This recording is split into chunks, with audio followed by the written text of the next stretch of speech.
Hola, soy Kurt y bienvenidos a MedTalk por Medical Tourism y Doctores Especialistas. En esta ocasión, platicaré con pacientes que contactaron a doctores mediante nuestras páginas web. Conoceremos cómo fue su experiencia, así como su proceso de recuperación y cómo mejoró su calidad de vida.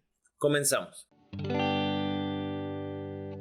Hi, thank you so much for joining us. This is going to be one of our episodes where we get to talk to an ex-patient who has used the whole medical tourism experience and is going to talk about it a little bit, tell us a little bit about her experience. And right now I'm speaking with Sarah. How do you pronounce your last name? Zink. Oh, okay, cool. Can you tell us a little bit about why did you decide to travel to do the surgery and what surgery did you get? Sure. Thank you for having me on your show. I'm 62 and I had begun to notice I had skin that was drooping down over my eyelashes. So that's what really started the whole process. And I did research, lots of research, and I did use your website. So that was very helpful. I found a doctor in Panama City. His name's Dr. Luis Picard Ami, and he is fabulous, but I can talk about that in a minute. And I visited with him, and there was another thing that came up. So the long story is I've lost 140 pounds. What? And so, yeah. And so I had a tummy tuck in 2017 in the United States. And then I had my breast lifted and an implant in 2018. But the one thing that always drove me crazy was I had this big double chin. Okay. And it felt like, it's a consequence. I understand it was a consequence of weighing 315 pounds for, 20 years. But man, I hated that thing. So when I met with Dr. Ami, I asked him about the eyes, but then I asked him about the chin. And what I loved about him is he said, okay, well, here's what we can do for your eyes, and we can do this thing for your chin, but I just want you to know what to expect. And he laid out reasonable expectations. And he made it clear that if they didn't do anything about the middle section, that it was going to look a little strange because I had some big wrinkles here. I had some other issues, but he was zero pressure. He said, listen, it'll still look fine, but it will be different than if you have the whole thing, right? Of course, unless we were in COVID and you were using like the mask still. Yeah, because this part would be like 30 years and then the rest of the face like 6 years. Yeah, damn COVID. Exactly. We actually made that joke that if we were all still wearing masks, the middle section wouldn't matter. We talked about it, and I asked him to give me, again, the thing I love about him is he's like, you tell me what you want to do. And here are the reasonable expectations for, if you do just this, if you do just these two. He laid it all out. And then I just decided to have a complete facelift. So they did the upper eyes, the lower eyes, the middle section where they filled this in, and they actually, I can show you the scars. It's only been 3.5 weeks. Wow. Yeah. You look amazing. Thank you. I'm still swollen, so it'll be interesting to see what it looks like when the swelling goes down. Wow. So we got the eyelids, this section, and then, for lack of a better word, he took my double chin off. Okay. He also did fat injections, which it's just completely changed my face in a very positive way. Okay, that's like amazing. And what made you choose Dr. Picard? It's interesting. I had made a list of 8 doctors that I was interested in, and I emailed them all. I had one answer, and then he was kind of squirrely, was not a good communicator. And my theory, Kurt, is it doesn't get better than the first date. And so if he's not communicating with me well when I'm not a patient yet, it's not going to get better after. So I narrowed it down to Dr. Ami. I had emailed him on a Thursday night, and Friday morning I had an answer from him. And Friday afternoon, I had one of his office people had already set up an appointment for the following week. And I also had another interview with a guy in Colombia. And actually, they both were really good. I was very pleased. But Dr. Ami has a way respecting what you want. He's not trying to talk you into anything. He asks you what your outcomes. What are you wanting out of this? I really like that. Now, for me, it's less medical tourism because I'm in Panama, but I wanted to go to Panama City because there is a facility there called the Panama Clinic, and that's where Dr. Ami works. And it is a complex where the clinic is in one section of the complex, and then there's a hotel right there. And then the doctor's offices are right there. So you're all in this really tight area. You're not traveling all over, the city to get from one place to another. So I chose him because he really respected what outcomes I was after. I'm sure pricing differs for everybody depending on who you are, what you need, what all he's going to do. The pricing was amazing, particularly compared to the US. else. His office staff is super professional. One of the things that probably concerns English speakers about traveling, particularly to Spanish-speaking countries, is, oh my gosh, I don't speak Spanish. Well, the first thing I learned was, lo siento, mi español es malo, which means, I'm sorry, my Spanish is bad. And I will tell you, if you start out, letting people know that you're trying, his office, there are several people in his office who speak English. His English is great. And so that mattered a little because I wanted to be sure I could communicate not just what I wanted or needed, but if I had a problem. Like if I was in pain or if something didn't look or feel right. So it was just all these reassurances that he cared about the outcomes. He had people who could communicate with me. Very responsive. His office is well organized. I'm super glad I picked him. On top of the fact that he is American board certified. He's board certified in Panama. He's the head of the Panama Board of Plastic Surgeons. And I mean, he's just well educated and well respected in his field. So all of those things made it, I don't want to say impossible not to choose him, but I think it would have been foolish for me not to. That sounds good. That for you, it was the best option. Yes. Where are you originally from? Texas, actually, right in between Dallas, Fort Worth. So we've been here about 2 years. Cool. But I would have definitely traveled. And I've actually referred him to some of my friends in the U.S. because, Panama City is only a 2-hour flight from Miami. Of course. So it's not like, it's not a big deal. And just for the record, on our website, we do say that our doctors, we only work with several doctors. We don't work with every doctor. The doctors that we found, they speak English. So for the people who hear us, that shouldn't be a concern. If you choose to look up at a doctor in our website. How long was your hospital stay and your recovery? How was the process? Was the doctor present? How do you feel about that? Yeah. So again, everybody's choices. I've talked to a couple people who used him and everybody makes different choices. I chose to stay in the hotel on the property. Another person who used him stayed off site. We both had good experiences, but my procedure was on a Monday. It was 5.5 hours. And then he wants you to stay overnight in the hospital. Of course. It's interesting. I was hoping you would say, of course, because in the United States, they will send you home that day. What? Oh, hell yes. When I had my tummy tuck, I went home that day. And so it's an added expense, but I will say that I like the fact that they want to make sure everything's okay. I mean, I had those little compression things on your legs all night after my surgery. But again, I know every doctor does things different. But so I stayed in the night in the hospital. The next morning, he sent one of his nurses to help me because I have long hair. I mean, it's small. And when they do face procedures, they wash you so much. And all that was in my hair. He sent a nurse the next day to help me wash my hair, get all my incisions all cleaned up, changed my dressings. And I mean, she was the bomb. Her name's Yolanda. And I mean, she's the bomb. She helped me shower. She helped me get everything all cleaned up. She broke like 7 little teeth on the comb trying to get my hair, my hair all straightened out. The added touch of him sending a nurse from his office who's familiar with plastic surgery was a big deal. I actually had her come to my hotel room the next 2 days just to help me make sure I was cleaning everything right and putting on, the bandages correctly. So there's a sense of compassionate care. I'm not going to say that you won't get it in the United States, but when you're traveling to a foreign country to have a procedure done, and I traveled alone, which is another difference in how other people do things.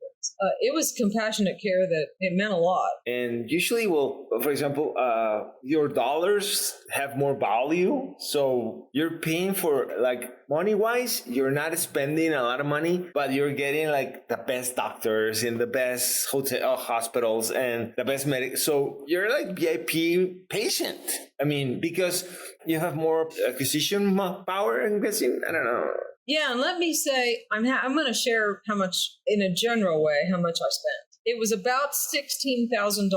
But listen, here's what I got for all that. It was 2 weeks in the hotel. It was the doctor fee. It was the anesthesiologist. It was the overnight stay in the hospital with all the meds. It was 5, lymphatic therapy sessions, all my food, all my supplies, my medications, and my flight from David to Panama City. So for $16,000, it was all that. It was all that. And you were catered like a princess. And in the United States, $16,000 would have been what I paid the surgeon. So, I mean, yes, my money went twice as far. and I was treated, and it wasn't even like a diva treatment. It was just respect. It was just compassion. It was what you want to get out of healthcare. Yeah, feel comfortable. That's very important. Si viajas por turismo médico y necesitas hospedaje, transporte o guía de actividades, visita nuestra página web en la sección de servicios, donde encontrarás la mejor opción que tenemos para ti. Visita el link de la descripción. What do you feel when you met the doctor for the first time? So it was interesting. We did a video consultation, which was another thing I really liked, was he doesn't make you come to the office. You still have to have a pre-op appointment. But when I met him in person, he has a really good energy. I'm not all, I'm kind of woo-woo, but when you meet people, you get a feel for them. And you can feel if they're good energy or bad energy. And he really had a good energy about him. And again, he's so, I don't want to say blunt, but he does not play. He will tell you if your expectations are realistic or not. And that made me feel good. This result, I hope you are able in some way to show those before and after pictures. My double chin being gone is far beyond what I could have expected. I mean, I'm just so happy about that, And you look great. And if you wouldn't tell me your age, I would have not noticed. It's like, I don't know. I can't get my chin up too far, but you can even still see the scar. It's only 3.5 weeks. Wow. Okay. And I credit the healing to staying in the hotel room. All I did was eat and sleep. And I'm not kidding. I ate a lot of good, healthy, like protein and, good food. And then I would sleep. And that's important, I think, the rest and the good nutrition. But they did these therapy things, Kurt, like, I don't want to call it massages. Yeah. Yeah, lymphatic massage, but they also had a machine that they went over the incisions with. It was like a sonogram kind of thing. I don't understand it, but big difference. But then they had a little machine that did some sort of sonogram healing? Kind of healing. I don't know. I wish I knew, but it sure did work. You liked it. Cool. If you don't mind me asking, I will tell you. How much did you spend in your surgery, on your bariatric surgery in the United States? So when you say bariatric, are you talking about the tummy tuck or the breast lift? Yeah. Or, the tummy, I want to say the tummy tuck, well, it sucks to get old because I'm trying to remember. I want to say that the tummy tuck and the breast lift were together, and it was just for the doctor. I want to say together they were like $20,000. So, and that was, now remember, the tummy tuck they took off 7 pounds of skin. It was not just a tummy tuck, but they did the tummy tuck and the breast augmentation were about a year apart. But I think between the two, one was $12,000 and one was $8,000. So, I mean, the price difference between the United States. And the overall pricing, how much was that in the United States? How much did you spend with the whole? Oh, it was $20,000 for both. I went home. I didn't have a hotel. Sent home after both surgeries, so I didn't have a hotel. And the surgery was in our town. So, I mean, that was literally just the doctor. No, I got that, but I meant like for medicine, supplies, stuff like that. Did you need like assistance? Yeah, my husband had retired, so he took care of me. So I did not need nursing. The medicine, we had, I'm going to say, just a few $100s. But I mean, God, when you're spending $12,000 on a tummy tuck, $200 for prescriptions just doesn't even register, right? Yeah, doesn't even compute. Yeah. And did you feel after your surgery that the doctor give you a good follow-up? How was that? Oh my God, yes. I had to go in. Actually, I had to go in the day after. So my surgery was on Monday. I went back to the hotel Tuesday. And I want to say it was Tuesday afternoon he asked me to come to the office, or Wednesday, because he said that the nurse had seen something over here on my neck that she didn't like. And so I went in to see him so he could look at it, and it was fine. Then I was going in for these massage therapies. So he saw me like every couple days. I want to say, though, here's an interesting thing. There's a lot. I did a ton of research. Research is my thing. And so there were some things that I did not expect that I think people need to be aware of. And it doesn't matter if you go to Colombia, Mexico, Panama, or in the U.S. When you get a facelift like this, your vision's going to be blurry for a couple weeks afterwards. And I knew it was going to be a little blurry, but it was really blurry. But that's normal, right? But then there's also this strip from, you can see where these incisions are. They cut right here and they cut right in front of my ear. Okay, so it's numb from here. You're healing like amazing. I to be honest, I don't know. Leave us a comment if you see the scars because I don't see it. And I'm not a paid actress, I swear, and I don't wear makeup. So the only thing I have on is lipstick and mascara. So That's just bragging. I'm not trying to hide anything. I bet. Oh wait, hang on. I bet I can show you. Hang on. Can you see his scar now? I can't. I'm sorry. It's not even red. Oh my gosh. Okay, well, I'll tell you what I think that's from. They give you these little scar treatments. Well, they don't give them to you. You have to buy them. After the first week, you're just using, I think it's an antibiotic. The second week, you use it's a scar cream. Then you buy another one that you take home with you. So it's really, I'm sure it's a combination of healthy eating, lots and lots and lots and lots of rest, the massage therapies, and the scar creams. I wasn't about to spend this money and do anything wrong. Of course. But yeah, right? It looks amazing, to be honest. Now, I have to tell you something else that I didn't tell you earlier. We discovered in the course of meeting with Dr. Ami, I talked to him about some other procedures I was interested in having done in 18 months after I healed from this and saved up some more money or whatever. We just found out about a week and a half ago that the breast implants I got in 2018 were recalled in 2018. My plastic surgeon in the U.S. didn't tell me. So I'm going back to see Dr. Ami in 5 weeks to get them replaced. So I'm going back to him for a second procedure, like 8 weeks. It's not even going to be 8 weeks from this. I have to go back and get this other procedure. So we'll even have more to talk about. Yeah. I'm going to try to save your contact. And do you have any tips or suggestions for people who are thinking about doing medical tourism, people who are thinking of traveling? Do you have any recommendations, tips, suggestions, anything? I do.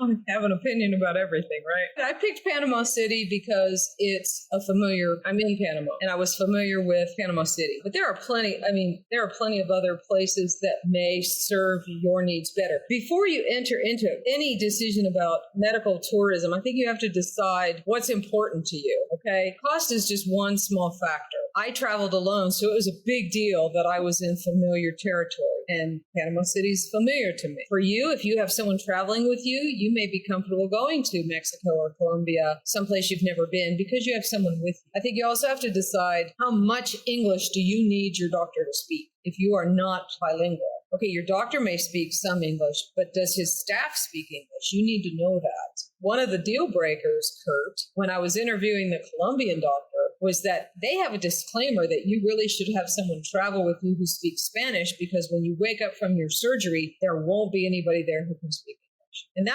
that kind of bothered me. I mean, I know how to say dolor, which is pain, but I don't know how to communicate lots of more than that. And so that made me anxious, thinking, okay, if I wake up and I have a problem and nobody speaks English, okay, so you have to decide what your comfort level is and whether you're going to travel alone or with someone. So it isn't just about the money. You have to know what your tolerance for being in a different environment is. That's probably the biggest thing. Of course. And again, not to sound like a commercial, but if you check out our website, our doctors are familiar with this experience, and they're like medical tourism doctors are familiar with international patients. So they have experience with that, and they anticipate a lot of your needs. Yeah. And your website was actually one of the ones I used. So if you speak English, so it's going to be okay. If you choose one of the doctors that we research for, right?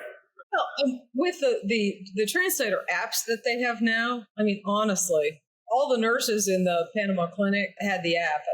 If we couldn't communicate with my bad Spanish and their bad English, we used the app. So it's 2024. We have ways of overcoming some communication. Cool. I'm glad to hear that. Thank you so much. Is there anything you would like to add?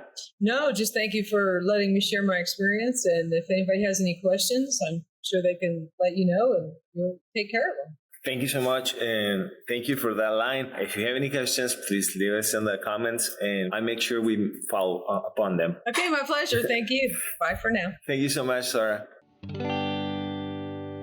Antes de escoger a tu doctor, investiga sus años de experiencia, así como el número de procedimientos que ha realizado y si es miembro de las instituciones que regulan y certifican que cuenta con los estudios y conocimientos necesarios para realizar los procedimientos y cirugías que ofrece. En la descripción encontrarás un enlace con más información sobre el tema hablado, así como los especialistas dentro de la República Mexicana que cumplen con los requerimientos para hacerlo. La información mencionada aquí representa un punto de vista y no debe ser tomada como una valoración médica. Y recuerda, invertir en salud para no gastar en enfermedad es una excelente filosofía, Gracias por escuchar y no olvides suscribirte a nuestros canales.